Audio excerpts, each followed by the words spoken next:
ഇന്നും യേശുവിനോട് കൂടെ യാത്ര തുടരാമെന്ന ഈ ശുശ്രൂഷയിലേക്ക് താങ്കളെ സ്വാഗതം ചെയ്യുകയും കർത്താവായ യേശു ക്രിസ്തുവിൻ്റെ നിസ്തുല നാമത്തിൽ വന്ദനം പറയുകയും ചെയ്യുന്നു.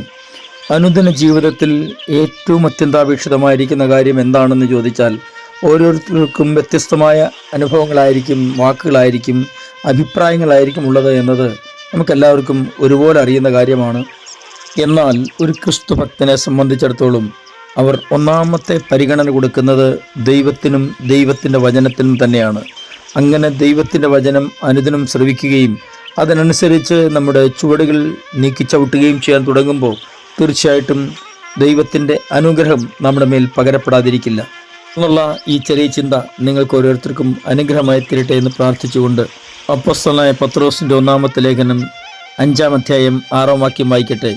അതുകൊണ്ട് അവൻ തക്ക സമയത്ത് നിങ്ങളെ ഉയർത്തുവാൻ ദൈവത്തിൻ്റെ ബലമുള്ള കൈക്കീഴ് താണിരിപ്പിൻ. ഉയർച്ച ജീവിതത്തിൽ ആഗ്രഹിക്കാത്ത ഒരു മനുഷ്യൻ പോലുമില്ല. ഭക്തനാണെങ്കിലും അഭക്തനാണെങ്കിലും നിരീശ്വരവാദിയാണെങ്കിലും ആരു തന്നെയാണെങ്കിലും അവർക്ക് ഉയർച്ച ആവശ്യമാണ്. തന്നെയുമല്ല, ഏറ്റവും വേഗത്തിൽ അത് പ്രാപിച്ചെടുക്കുവാനാണ് എല്ലാവർക്കും ഇഷ്ടം. എന്നാൽ ദൈവത്തിൻ്റെ വചനം അനുശാസിക്കുന്നത്, ദൈവത്തിൻ്റെ വചനം നമ്മെ പഠിപ്പിക്കുന്നത് ദൈവം തക്ക സമയത്ത് നമുക്ക് അനുഗ്രഹം പകരും, നമ്മെ ഉയർത്തും എന്ന് തന്നെയാണ്. എന്നാൽ പലപ്പോഴും ദൈവത്തിന് തക്ക സമയം വരെ ക്ഷമയോടെ കാത്തിരിക്കാൻ നമുക്ക് കഴിയാറില്ല എന്നുള്ളത് വാസ്തവമാണ്. അപ്പോസ്തലനായ യാക്കോബ് തൻ്റെ ലേഖനത്തിൻ്റെ 5-ാം അധ്യായം 7-8 വാക്യങ്ങളിൽ പറഞ്ഞിരിക്കുന്നത് ഒന്ന് ശ്രദ്ധിക്കുന്നത് നല്ലതാണ്. ഇങ്ങനെയാണ് ആ വാക്യം ഞാനൊന്ന് വായിക്കാം. എന്നാൽ സഹോദരന്മാരെ, കർത്താവിൻ്റെ പ്രത്യക്ഷത വരെ ദീർഘക്ഷമയോടിരിപ്പിൻ. കൃഷിക്കാരൻ ഭൂമിയുടെ വിലയേറിയ ഫലത്തിന് കാത്തുകൊണ്ട് മുൻമഴയും പിന്മഴയും അതിന് കിട്ടുവോളും ദീർഘക്ഷമയോടെ ഇരിക്കുന്നുവല്ലോ എന്ന് താൻ ഇങ്ങനെയാണ് പറയുന്നത്. നിങ്ങളും ദീർഘക്ഷമയോടെ ഇരിപ്പിൻ, നിങ്ങളുടെ ഹൃദയം സ്ഥിരമാക്കുവിൻ, കർത്താവിൻ്റെ പ്രത്യക്ഷത സമീപമായിരിക്കുന്നു. ചില സമയങ്ങളിലൊക്കെയെങ്കിലും നമ്മൾ വിചാരിച്ചു പോകാറുണ്ട്, നമ്മളോട് ദൈവം പറഞ്ഞ വാഗ്ദത്തങ്ങളൊക്കെ ദൈവം മറന്നുപോയോ എന്ന്. ഇല്ല, ഒരിക്കലും ദൈവം തൻ്റെ വാഗ്ദത്തം മറന്നുപോകുകയില്ല. തന്നെയുമല്ല, വാഗ്ദത്തം നിറവേറ്റാതിരിക്കുകയുമില്ല. അവൻ വാക്ക് പറഞ്ഞാൽ മാറാത്ത ദൈവമാണ്, വാഗ്ദത്തങ്ങളിൽ വിശ്വസ്തനുമാണ്. അങ്ങനെയല്ലേ നമ്മൾ തിരുവചനത്തിൽ വായിക്കുന്നത്.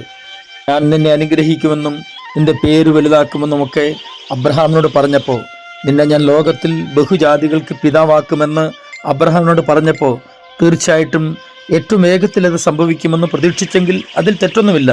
എങ്കിൽ പോലും അബ്രഹാം ദീർഘക്ഷമയോടെ കാത്തിരുന്നു. ഏകദേശം 25 വർഷം കാത്തിരിപ്പിന് ശേഷമാണ് തനിക്ക് ഒരു തലമുറയെ ലഭിച്ചത്. കാത്തിരുന്നത് കൊണ്ട് ദോഷമൊന്നും ഉണ്ടായില്ല.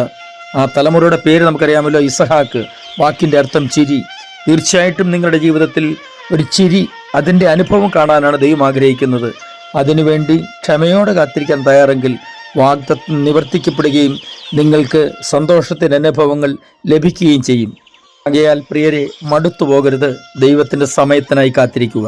ചില പ്രിയപ്പെട്ടവരൊക്കെ വാഗ്ദത്ത നിവർത്തിക്ക് വേണ്ടി ദീർഘനാളുകൾ കാത്തിരിക്കാൻ തയ്യാറാവത്തില്ല. അവർക്ക് ഓരോ ദിവസവും വെപ്രാളവും ധൃതിയുമാണ്.